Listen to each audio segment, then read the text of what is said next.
Bien chers frères et sœurs, loué soit Jésus-Christ à jamais. Hier, vendredi saint, nous vénérions la croix du Seigneur qui se dresse sur l'univers. Cette croix, un don sans retour de l'amour de notre Dieu pour les hommes que nous sommes. Et aujourd'hui, nous sommes au samedi saint, un jour de silence et de méditation. Le samedi saint, frères et sœurs, et la veille pascale occupe une place unique dans la vie de l'Église. Après la Passion célébrée hier, l'Église entre dans un temps de silence et d'attente avant d'éclater dans la joie de la résurrection de Jésus-Christ. La veille pascale n'est pas seulement une belle célébration. L'Église est généralement décorée, toute belle, pour accueillir le Christ ressuscité. La veille pascale est le cœur de toute l'année liturgique. Et les symboles qui s'y trouvent ou bien qu'on trouve durant la veillée pascale sont très riches et portent une profonde signification spirituelle. Le samedi saint, le mystère du silence de Dieu. Le samedi saint est un jour marqué par un grand silence, comme je le disais au début, parce que le Christ est au tombeau et les disciples sont dans la tristesse et le désarroi. Et l'Église contemple ce moment mystérieux où le Sauveur semble absent. Tout semble fini. Les disciples ont perdu espoir. Le Christ est mort et enterré. Ils l'ont vu de leurs yeux. Pourtant, ce silence n'est pas un vide. Et la tradition de l'Église enseigne que le Christ descend dans le séjour des morts pour libérer les justes qui attendaient le salut depuis les origines. Les pères de l'Église décrivent ce moment comme la rencontre du Christ avec Adam et toute l'humanité. Selon Épiphane de Salamine, dans une ancienne homélie, le grand silence règne aujourd'hui sur la terre, le samedi saint. Pourquoi? Parce que le roi dort. Ce silence nous apprend, frères et sœurs bien-aimés, que Dieu, notre Dieu, agit parfois dans le secret, que Dieu agit dans le silence, que Dieu agit dans nos vies, dans l'invisible. Quand il nous semble que Dieu est absent, quand nous croyons que Dieu nous a abandonnés, en ce moment, Dieu continue toujours de travailler, de nous façonner, de nous assister, de nous éclairer de son esprit. Le second point de notre enseignement, la veille pascale, la mère de toutes les célébrations. La veille pascale est la mère de toutes les célébrations. La veille pascale est appelée ainsi par Augustin d'Hippone parce que cette nuit célèbre le centre de la foi chrétienne. Augustin d'Hippone dit que la veille pascale est la mère de toutes les veillées parce que cette veillée célèbre le centre de la foi chrétienne. Et ce centre, c'est la résurrection du Christ. La résurrection. Et comme le dit saint Paul, si le Christ n'est pas ressuscité, alors vaine est notre foi. Si Jésus était resté au tombeau, notre foi serait vaine. Nous ne serions pas en train de chanter « Il est ressuscité, victoire, alléluia », non. Toute la liturgie de cette nuit est construite autour de grands symboles. Nous voyons dans la liturgie du samedi saint de grands symboles qui annoncent la victoire de la vie sur la mort. Alors, quels sont ces symboles-là? Ces symboles que nous voyons dans la liturgie du samedi saint, à la veille pascale. D'abord, nous avons le feu nouveau, le symbole du feu nouveau. La célébration commence généralement à l'extérieur et dans l'obscurité. Les lumières sont éteintes, tout est noir. Et on bénit un feu nouveau à l'extérieur de l'église.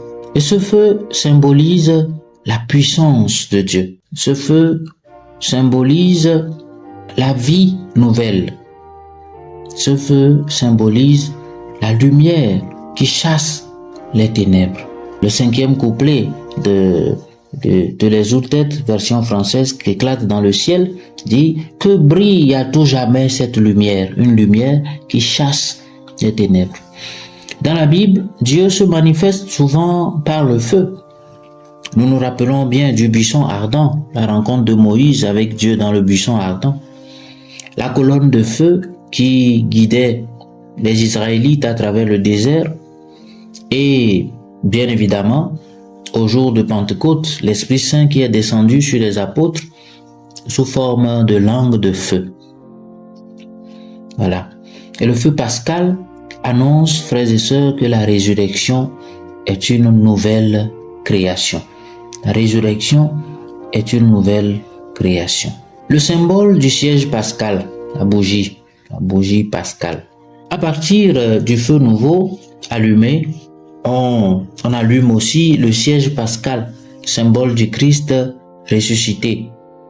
Et sur ce siège pascal sont gravées la croix. Nous voyons une croix qui est gravée et les lettres alpha et oméga qui sont inscrites aussi. Nous voyons toujours les chiffres de l'année en cours. Cette année, nous aurons inscrit sur la bougie pascale l'année 2026. Et ces signes signifient que Jésus-Christ est le commencement et la fin, le Seigneur du temps et de l'histoire. Bien sûr, quand le prêtre, près du feu pascal, en bénissant le siège pascal et en plaçant les cires, prononce toutes ces phrases-là pour nous rappeler que le Christ est le commencement et la fin, le Seigneur du temps et de l'histoire. Et lorsque la procession entre dans l'église, nous chantons Lumen Christi, Deo Gratias, lumière du Christ, nous rendons grâce à Dieu. Et cette lumière se répand dans le peuple de Dieu. On allume progressivement les bougies et les autres têtes dira, voici dans la nuit la lumière, voici la liberté pour tous les fils de Dieu. Ô nuit qui vit la lumière, ô nuit qui vit le Seigneur ressuscité, qui éclate dans le ciel.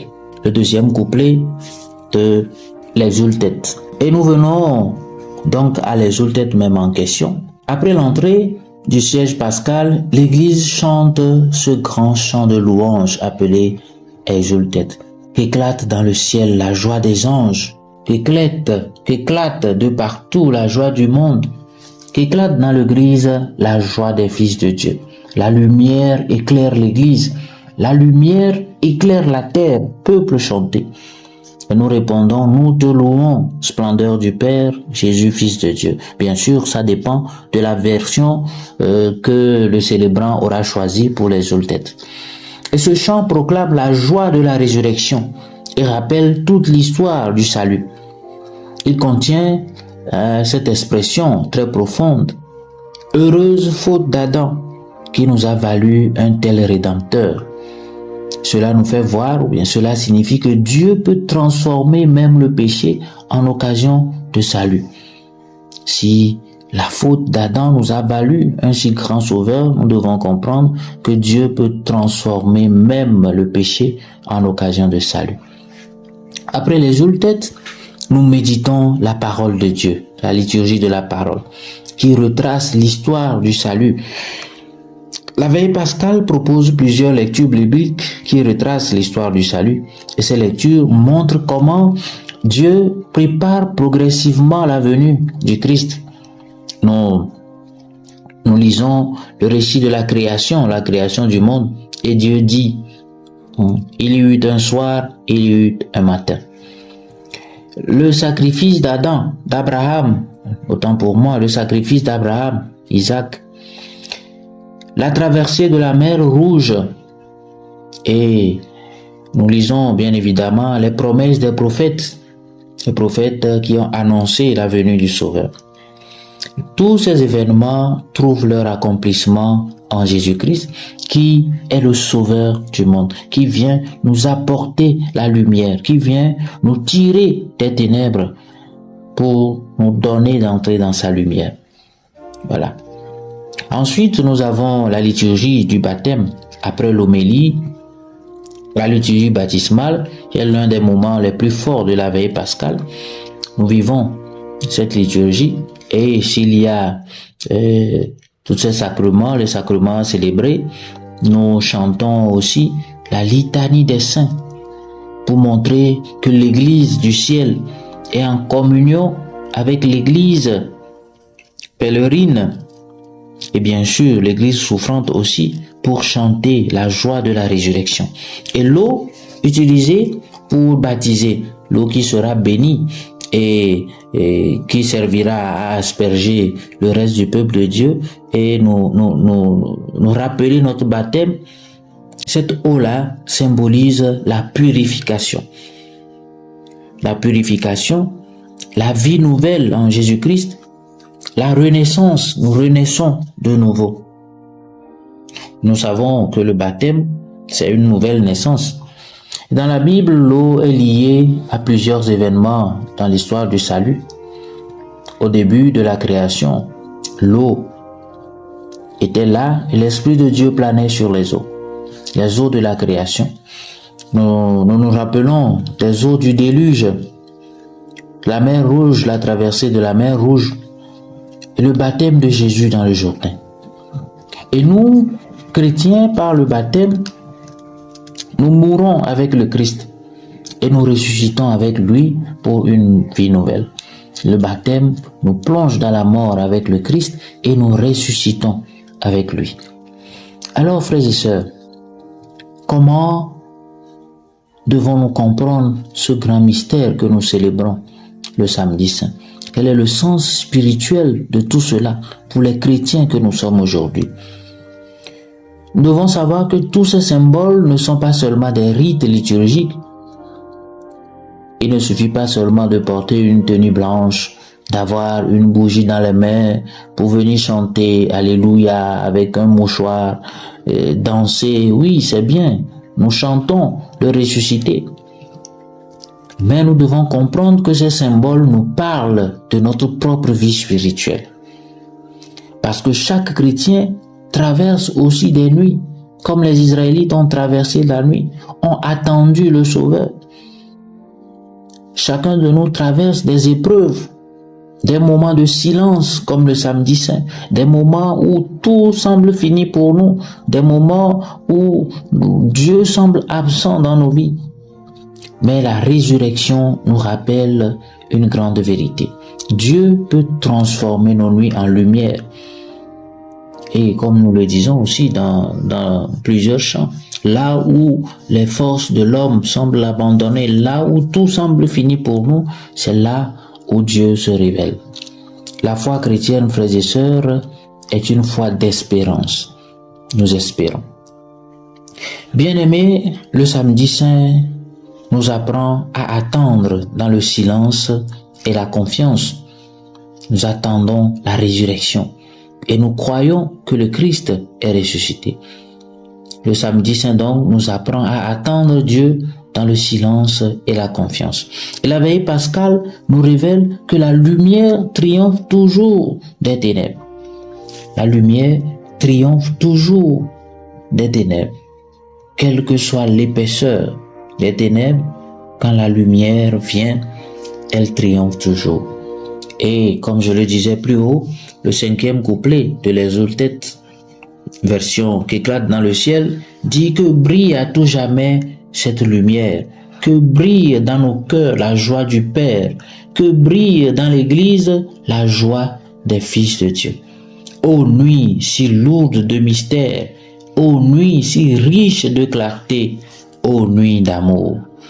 Et nous reprenons, nous te louons, splendeur du Père, Jésus, Fils de Dieu. Bien-aimés, en ressuscitant, Jésus-Christ nous ouvre un chemin nouveau, le passage de la mort à la vie, le passage du péché à la grâce, le passage de l'obscurité à la lumière. C'est pourquoi cette nuit sainte nous invite à renouveler notre foi et à marcher désormais comme des enfants de lumière.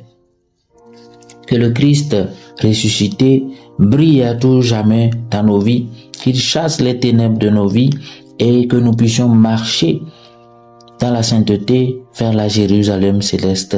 Amen. Bonne fête de Pâques à toutes et à tous.